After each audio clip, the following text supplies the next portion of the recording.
Assalamualaikum warahmatullahi wabarakatuh.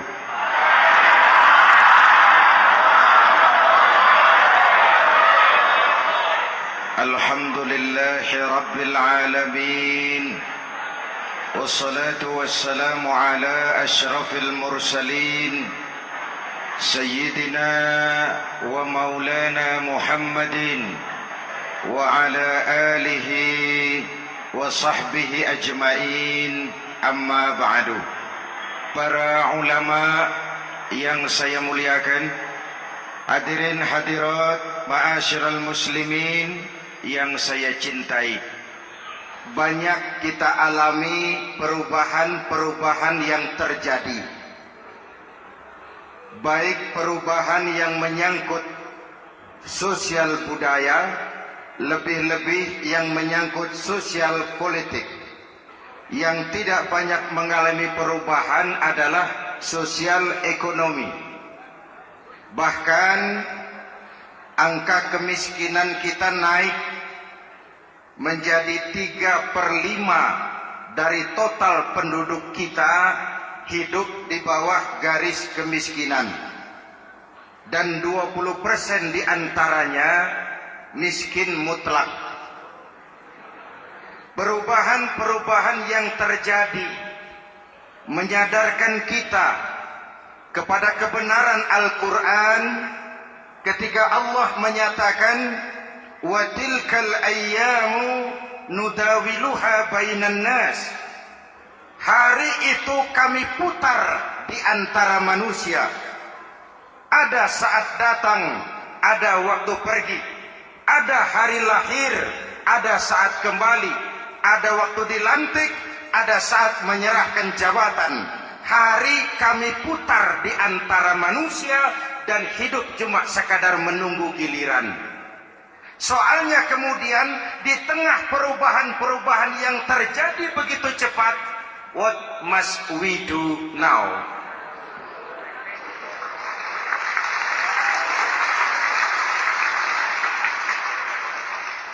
Saya juga nggak ngerti itu. Yang penting kan penampilan. Saudara-saudara kaum muslimin di seluruh tanah air, jadi pemimpin adalah pelayan bagi orang yang dipimpinnya. Okelah, perbaikan ekonomi, pembukaan lapangan kerja baru, kita serahkan kepada pemerintah, karena kita percaya mereka orang-orang terpilih belaka yang dipilih dengan kepercayaan akan mampu membawa rakyat keluar dari kesulitan. Amin. Tugas kita sekarang di zaman susah meluruskan akidah. Jangan sampai mbah dukun yang naik ke permukaan. Betul? Islam misinya yang pertama membebaskan manusia dari kemusyrikan.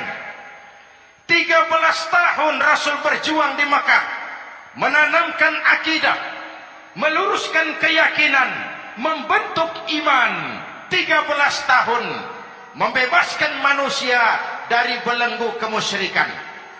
13 tahun menanamkan la ilaha illallah Muhammadur Rasul dengan seluruh konsekuensinya.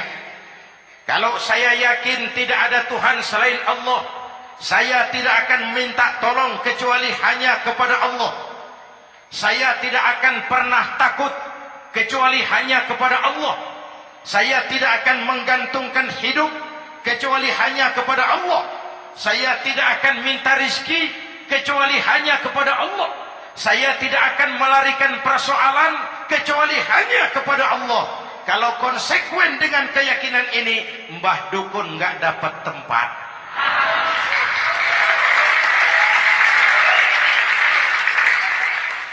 Akur?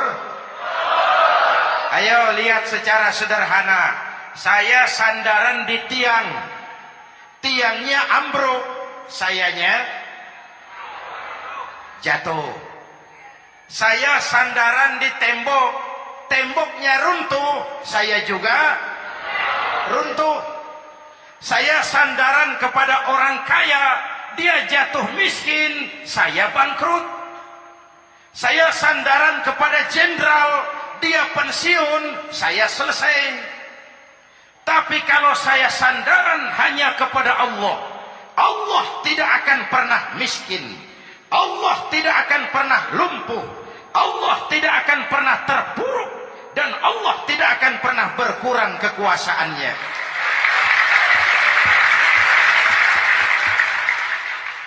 Maka umat Islam, sesulit apapun zaman yang kita hadapi, Allah juga tempat kita bersandar. Jelas? Selama ini kita iman dalam ucapan, tapi sekuler dalam perbuatan. Di masjid ada Allah, di kantor Allah tidak ada, maka korupsi merajalela.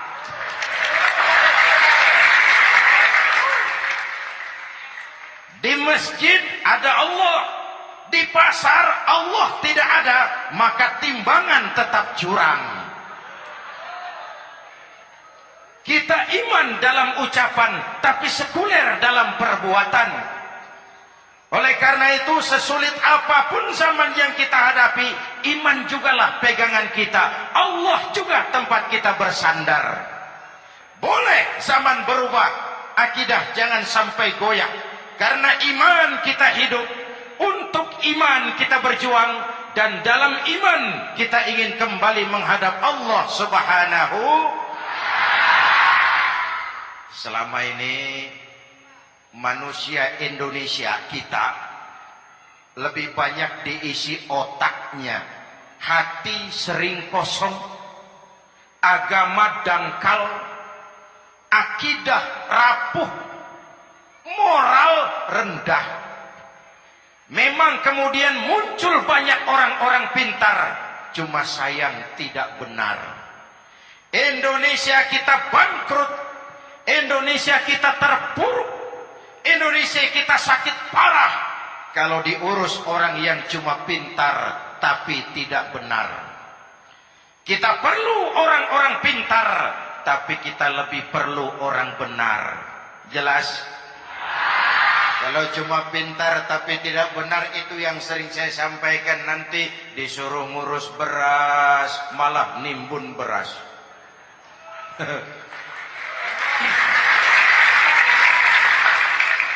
Disuruh ngurus laut malah jadi bajak laut.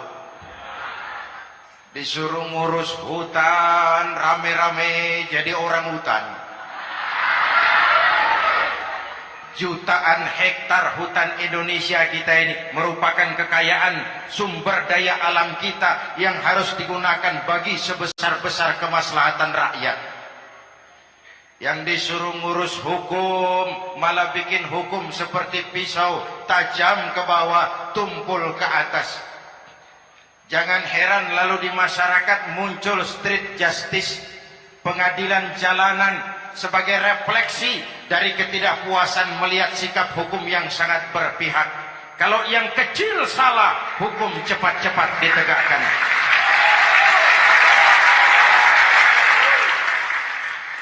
Lihat saja sekarang ini kalau orang terkenal banyak uang punya masalah, antri yang bela. Betul?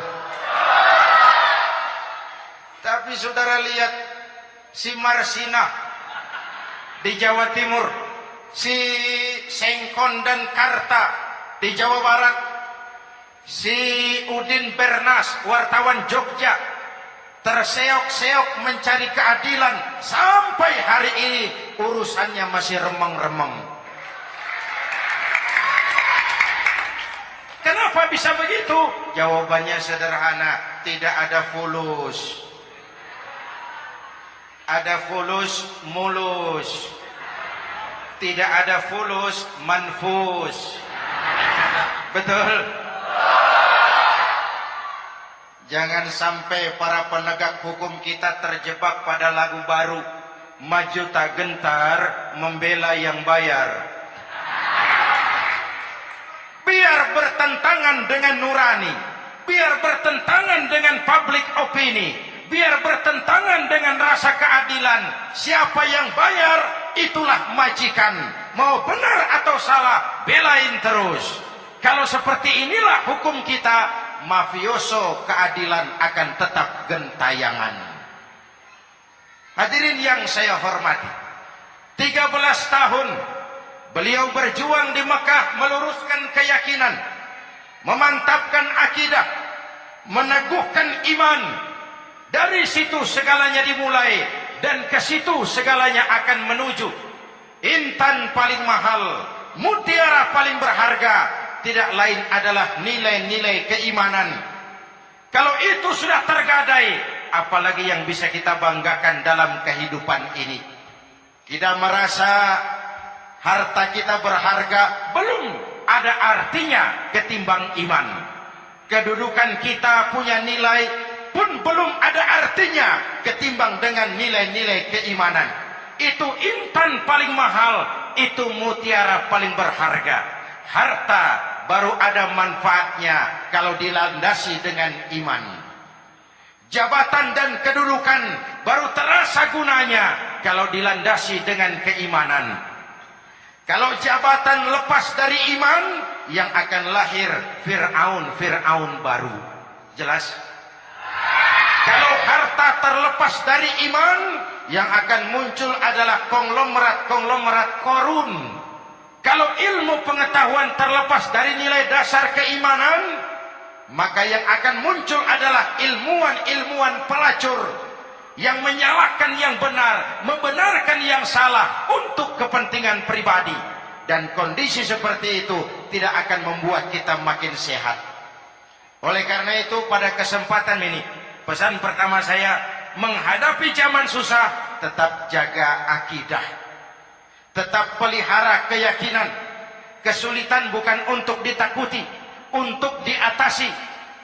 Hidup adalah kerja keras, bukan keajaiban. Perubahan tidak akan datang hanya dengan simsalabim abragadabra. Perubahan tidak akan muncul hanya dengan berandai-andai. Perubahan tidak akan turun dari langit seperti turunnya embun di waktu malam. Perubahan adalah kerja keras, sehingga Al-Quran membimbing kita, innallaha la yughayyiru ma biqaumin hatta yughayyiru ma bi anfusihim. Allah tidak akan mengubah keadaan suatu bangsa kalau mereka tidak mau mengubah apa yang ada di dalam diri mereka. Yang ada di dalam diri itu rule of thinking, state of mind, cara kita berpikir, cara kita memandang kehidupan, cara kita mengatasi persoalan. Hadirin yang saya hormati, inilah iman. Berangkat dari ini kita menyadari, ini ujian buat kita rakyat. Dan kita rakyat Indonesia ini kalau sama susah sih sudah kenyang. Ya Pak? Ya Pak? Kita ini sebagai bangsa mengalami apa yang disebut oleh Bung Karno up and down. Naik, turun, timbul, tenggelam, pasang, surut.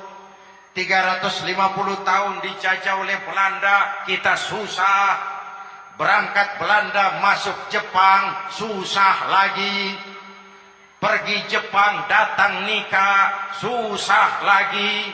Lalu kita merdeka, dirongrong oleh berbagai pemberontakan, susah lagi. Makan bulgur, antri minyak. Lalu PKI berontak, susah lagi. Muncul orde baru, lama-lama susah lagi. Orde baru selesai, naik reformasi, mulai repot nasi, susah lagi.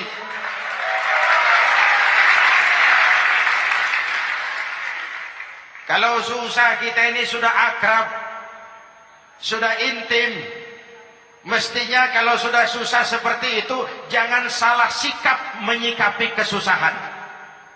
Jangan sampai kita potong kompas, ambil jalan pintas, terjebak menghalalkan segala cara. Itu tidak akan menguntungkan. Itu tidak akan menyelesaikan. Kalaupun selesai nampaknya penyelesaian sesaat. Dan penyelesaian sesaat bukan penyelesaian yang sebenarnya. Karena itu tetaplah dalam koridor keimanan. Boleh zaman berubah, akidah jangan sampai goyah. Silahkan masa berganti, tapi keyakinan jangan mati. Sekali la ilaha illallah, sampai tetes darah paling penghabisan, tetap la ilaha. Sanggup? 3 orang. Sanggup? 21. Sanggup? Kalau sanggup kita harus konsekuen. Saudara-saudara di seluruh tanah air, misi yang kedua dari Islam setelah membebaskan manusia dari kemusyrikan, membebaskan manusia dari ras diskriminasi, mengikat manusia dengan tali akidah. Sebelum Islam datang, manusia dibedakan oleh warna kulit, manusia dibedakan oleh faktor keturunan, manusia dibedakan oleh faktor harta dan benda. Adalah Rasul yang mengajarkan, innallaha la yanzuru ila suwarikum wala ila amwalikum walakin yanzuru ila qulubikum wa a'malikum. Allah tidak melihat potonganmu, Allah tidak melihat hartamu. Yang Allah lihat itu adalah hatimu dan amal perbuatanmu. Jauh sebelum Amerika teriak-teriak membanggakan apa yang mereka sebut sebagai Declaration of Independence, Nabi sudah mengajarkan kepada kita semua, An-nas kulluhum li Adam wa Adam min turab, la fadla li Arabiyyin ala ujamiyyin illa bittaqwa. Seluruh manusia berasal dari Adam. Adam diciptakan dari tanah. Tidak ada kelebihan Arab dengan yang bukan Arab kecuali takwanya. Jauh sebelum Amerika mencanangkan bahwa semua manusia dilahirkan sama, that all men are created equal. Jauh sebelum itu Islam sudah membebaskan manusia dari ras diskriminasi. Apa dalam konteks kekinian? Menghadapi zaman susah tetap jaga kerukunan. Ya Pak? Ya Bu? Oi Bu?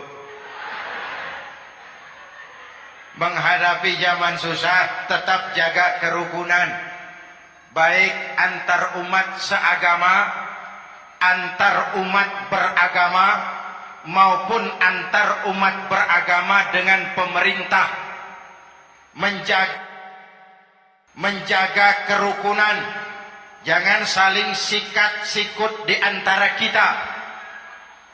Sebab kalau sudah rukun, saya ajak berhitung, 1 ditambah 1 sama dengan, itu matematika namanya, hasilnya pasti.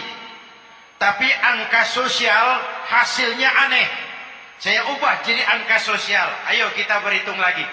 1 orang takut ditambah 1 orang takut sama dengan 2 orang setengah berani. Kenapa setengah berani? Karena sudah berdua. Tadi kan takut sendiri. Kalau sama-sama takut berkumpul jadi setengah berani. Kalau ditambah 1 orang takut lagi, 1 orang takut ditambah 1 orang takut ditambah 1 orang takut sama dengan 3 orang berani. Kenapa jadi berani? Karena sudah bertiga. Kita yang lemah, kita yang marginal, kita yang dikucilkan, bahkan kita yang dilecehkan, kalau mau rukun kita akan kuat dan tidak bakal dipermainkan orang.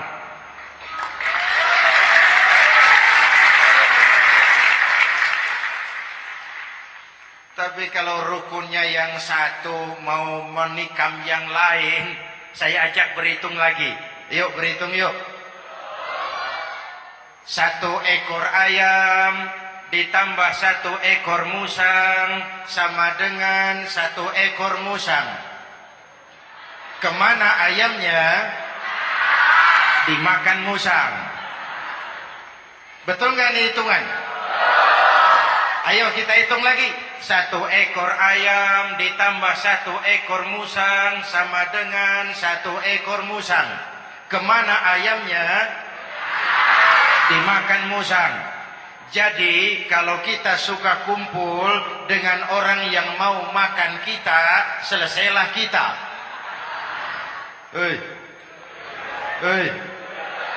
Maka kalau merasa kita ini ayam, yuk kumpul sama-sama ayam, pulang ke kandang ayam. Kalau ada ayam kumpul ke kandang musang, itu namanya ayam minum baygon. Jelas? Menjaga kerukunan. Pertama, antar umat seagama, sesama muslim harus saling menjaga, harus saling memelihara.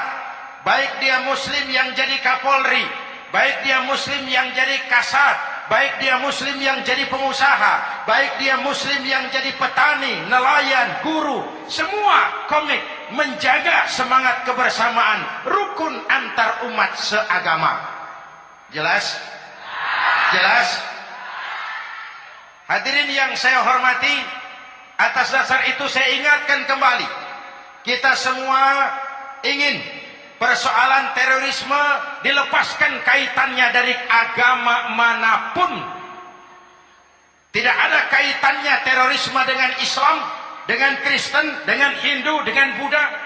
Tidak ada kaitannya terorisme dengan pondok pesantren.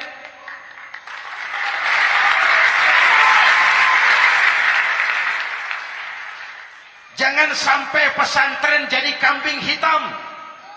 Karena sejak zaman penjajahan, pesantren sudah terbukti memberikan kontribusi bagi perjuangan memerdekakan rakyat Indonesia. Rukun antar umat seagama. Yang kedua, rukun antar umat beragama. Islam ini rahmatan lil. Jangankan manusia walaupun berbeda agama, binatang saja dihormati. Ada hadis, fa iza zabahtum fa ahsinuz zibhata. Kalau kamu menyembelih hewan, sembelihlah dengan cara yang terbaik. Jangan menyembelih ayam dengan pisau tumpul. Itu namanya tidak berperi kebinatangan. Yang kecil lagi, saudara buka babul istinja. Makruh buang air kecil di tanah yang berlubang. Sebab apa? Pertama, menjaga kesehatan. Siapa tahu di lubang yang saudara buang air kecil itu ada gas beracun. Kalau tidak, melindungi binatang yang ada di dalam lubang. Siapa tahu di lubang yang saudara buang air kecil itu ada semut sedang rapat membahas terorisme. Apa dosanya lalu mati dikencingi? Ini namanya rahmatan lis semut. Binatang saja dilindungi. Maka perbedaan agama tidak harus menyebabkan kita bertolak belakang. Perbedaan agama bukan alasan untuk saling bermusuhan. Apalagi kita sudah menyadari tentang kemajmukan kita, tentang kebinekaan kita, tentang keragaman kita. Rukun antar umat beragama. Saling menghormati, saling menghargai, tapi tetap dalam batas lakum dinukum. Lalu rukun antar umat beragama dengan pemerintah. Hadirin yang saya hormati, yang benar kita dukung, yang salah kita perbaiki dan kita tegur menurut cara-cara yang diajarkan oleh agama kita. Dan sholat berjamaah, pendidikan bernegara yang paling bagus. Tadi kita sholat ada imam, ada makmum, betul? Makmum wajib ikut imam kalau imam benar sholatnya. Rakyat wajib ikut pemimpin kalau pemimpin benar mimpinnya. Masyarakat Islam ini loyal. Masyarakat Islam ini bukan pemberontak. Masyarakat Islam ini taat dan setia. Kapan? Kalau imamnya benar. Imam takbir, makmum. Imam ruku, makmum. Imam i'tidal, makmum. I'tidal. Imam sujud, makmum. Tapi kalau imam keliru, mestinya imam ruku malah sujud. Salah imam ini. Tegur. Siapa yang wajib negur? Makmum yang sop terdepan. Anggota DPR.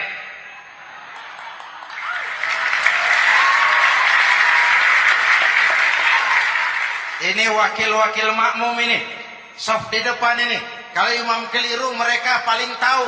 Ngomong. Tegur. Bagaimana negurnya? Ada aturan main. Mestinya ruku, imam sujud. Salah ini imam. Subhanallah. Kan begitu negurnya. Betul? Tidak boleh juga imam keliru, makmum emosi. Main pegang. Weh, makmum salah. Hoi, hoi. Kacau sholat. Betul? Anggota dewan ini, soft di depan. Itu kalau imam keliru. Satu saat imam buang angin. Namanya manusia bisa buang angin toh. Apa makmum lalu berkata, demi kesetiaan saya kepada imam, imam buang angin, saya lebih keras lagi. Itu namanya fanatisme buta, loyalitas yang goblok. Imam buang angin, minggir. Iyyaka na'budu wa iyyaka nasta'in. Sampai situ imam buang angin, minggir imam. Lalu sof yang di depan maju. Tidak usah bikin sholat baru, teruskan pekerjaan imam. Ihdinas siratal mustaqim. Teruskan. Kenapa? Kalau bikin sholat baru lagi, nanti buang angin lagi. Bikin lagi sholat. Kapan selesainya sholat? Kapan selesainya membangun negara ini? Yang penting imam tahu diri, buang angin, minggir.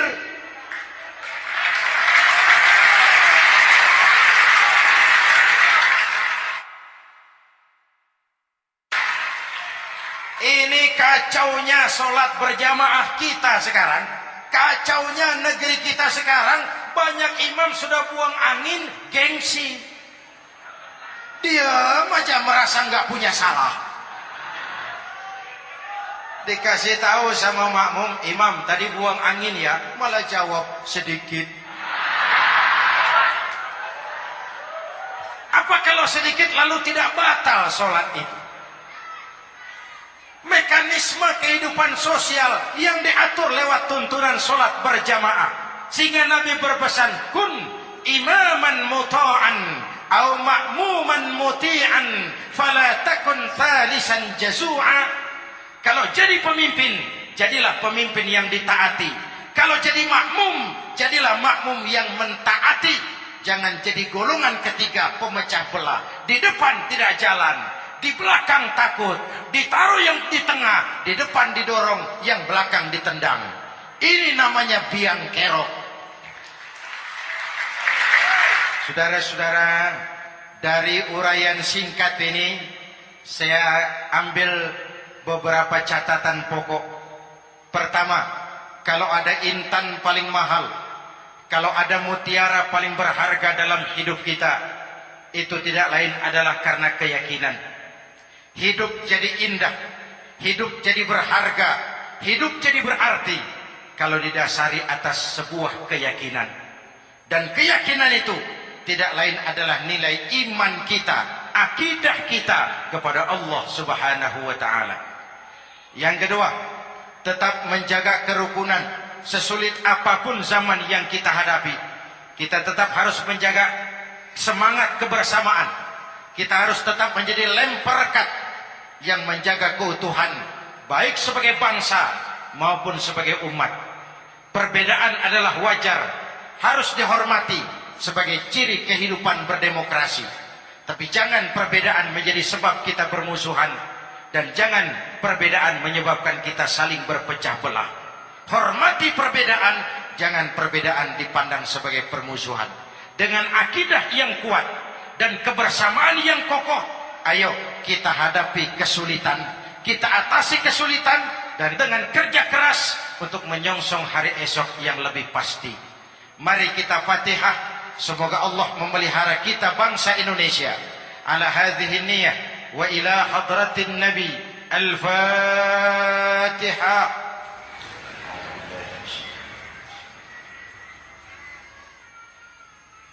Iyyaka na'budu wa iyyaka nasta'in. Ihdinas siratal mustaqim. Siratal ladzina an'amta 'alaihim. Bismillahirrahmanirrahim. Amin. Alhamdulillahi rabbil alamin. Allahumma salli wa sallim mubarak ala sayyidina Muhammadin wa ala alihi wa sahbihi ajma'in. Allahumma rabbana taqabbal minna salatana wa siyamana wa qiyamana wa takhassu'ana wa ta'abbudana wa tammim taksirana ya arhamar rahimin. Allahumma aslih man fi salahihi salahul muslimin. Allahumma ahlik man fi halakihi salahul muslimin. Allahumma rabbana la tu'akhizna in nasina aw akhtana. Rabbana wa la tahmil alaina isran kama hamaltahu ala alladhina min qablina. ربنا ولا تحملنا ما لا طاقة لنا به واعف عنا واغفر لنا وارحمنا أنت مولانا فانصرنا على القوم الكافرين. اللهم اجعلنا من السعداء المقبولين ولا تجعلنا من الأشقياء المردودين. أفضل ما قلته أنا والنبيون من قبلي لا إله إلا الله.